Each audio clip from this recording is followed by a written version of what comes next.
Richard from California. In Matthew chapter 24, verses 40 through 41, and Luke chapter 17, verse 34 through 36, which one is taken first? Is that Satan's doing? Most people that I ask want to be taken first. It shows you how they are so confused and cannot read.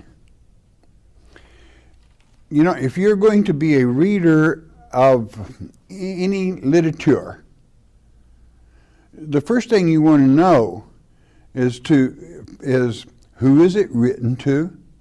When was it written? What is the subject?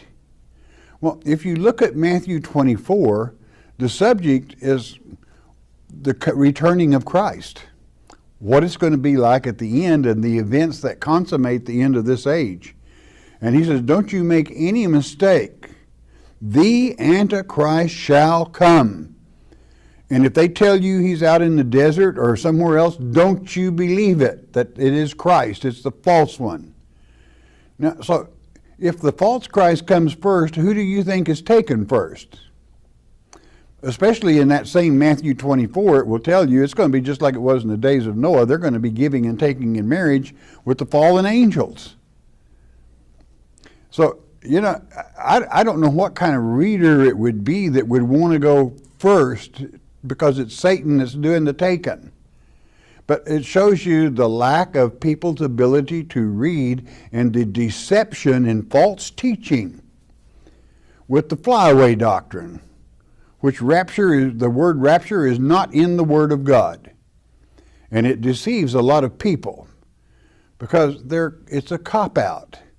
They don't feel they have to understand, well, it's really simple, you're going to be gone. You're going to hell if you don't change your ways. The Antichrist comes first, and if you jump in his bed, my friend, guess where he goes? He goes to hell.